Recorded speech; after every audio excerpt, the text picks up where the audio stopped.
प्रकृति का नियम जो तुम दोगे वही लौटेगा। क्या आपने कभी सोचा है कि जो बीज तुम धरती में बोते हो वो केवल पौधा नहीं बनता, वो तुम्हारे ही कर्मों का आईना होता है। प्रकृति एक दर्पण है। तुम जैसे विचार करोगे वैसी ही ऊर्जा लौट कर आएगी। तुम जैसे शब्द बोलोगे वैसी ही तरंगे तुम्हारे जीवन को आकार देंगी। जब तुम पेड़ को पानी देते हो वो तुम्हें फल और छाया देता है। जब तुम हवा को दूषित नहीं करते तो वो तुम्हें जीवनदायिनी सांसें देती है। यही है प्राकृतिक सिद्धांत, give and receive, nature's law. प्रकृति सिखाती है कि तुम अकेले नहीं हो। तुम्हारा हर सोच ब्रह्मांड के विशाल नेटवर्क से जुड़ा है। तुम्हारी हर भावना धरती के संतुलन को प्रभावित करती है। अगर तुम जल को सम्मान दोगे वो तुम्हें शुद्धता और शांति देगा। अगर तुम पृथ्वी को दूषित करोगे वो तुम्हें रोग और अशांति लौटाएगी। यही है प्रकृति का अटूट नियम, जो तुम दोगे वही लौटेगा। कभी पेड़ों से सीखो जो खुद धूप में खड़े रहकर भी दूसरों को छाया देते हैं, या नदियों से जो बिना थके बिना रुके हर प्यास बुझाती है और बदले में कुछ नहीं मांगती। यही है प्रकृति की सबसे बड़ी शिक्षा, बिना शोर किए देना। क्योंकि जो शांत होता है वही गहरा होता है, और जो गहरा होता है वही स्थायी होता है। तो अगली बार जब तुम किसी पेड़ को देखो, या किसी बहती नदी के पास बैठो, या सुबह की ताजी हवा लो, तो याद रखना तुम सिर्फ देख नहीं रहे, तुम उस ब्रह्मांड से संवाद कर रहे हो जिसने तुम्हें बनाया है। प्रकृति तुम्हें देख रही है, समझ रही है और इंतजार कर रही है कि तुम कब उसका सम्मान करोगे, कब उसे समझोगे और कब उसके नियमों के साथ चलना शुरू करोगे।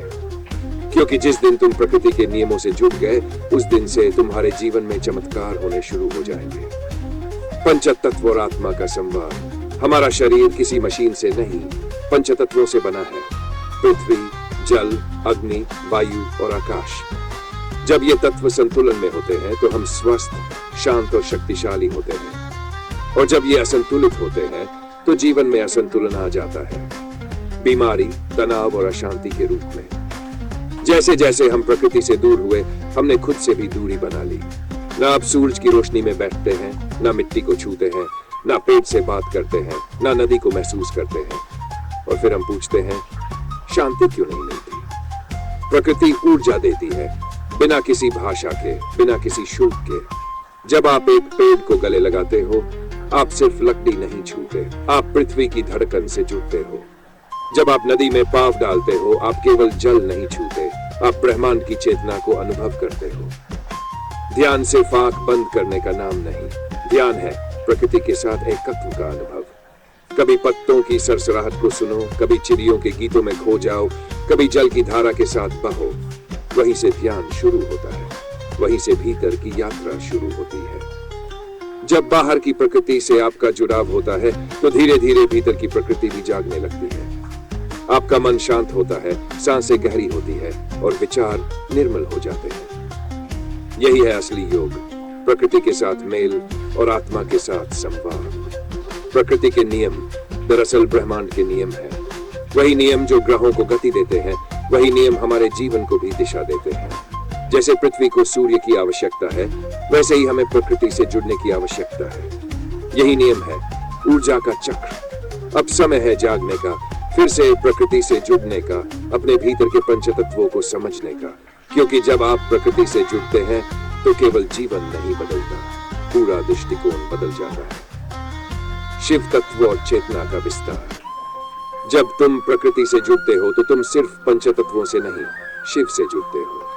क्योंकि शिव कोई मूर्ति नहीं, शिव है शुद्ध चेतना, ब्रह्मांड का वो मौन जो हर जगह है, तुम्हारे भीतर भी। शिवलिंग कोई पत्थर नहीं, वो ऊर्जा का प्रतीक है, जहां सृजन और संहार दोनों मौन है। जब उस पर जल चढ़ाया जाता है तो वो जल तुम्हारी ऊर्जा को शुद्ध करता है। जैसे सूर्य को जल चढ़ाने से प्रकाश भीतर आता है, वैसे ही शिवलिंग पर जल चढ़ाने से भीतर की ऊर्जा स्थिर होती है। हमारा शरीर भी एक शिवलिंग की तरह है, ऊर्जा से भरा हुआ लेकिन असंतुलित। जब हम शांत मन से जल चढ़ाते हैं तो हमारे अंदर की नकारात्मकता धीरे धीरे बहने लगती है। जल केवल बाहर ही नहीं धोता, वो भीतर का ताप भी ठंडा करता है। पृथ्वी शिव है, जल शिव है, आकाश शिव है और तुम भी उसी शिव के अंश हो। जब तुम प्रकृति की पूजा करते हो तो तुम शिव की पूजा करते हो। और जब तुम अपने भीतर की प्रकृति से जुड़ते हो तो तुम शिव से जुड़ते हो। यही है अहम ब्रह्मास्मि। तुम शिव को मंदिर में खोजते हो, लेकिन वो तो हर पत्ते में है, हर कण में है, हर सांस में है। शिव वही है जो प्रकृति के नियमों के साथ बहता है, ना विरोध करता है, ना रुकता है। शिव की राह वो नहीं जो भाग दौड़ में है, वो है जो शांत है, सहज है, जिसमें तुम अपने मूल स्वरूप से मिलते हो।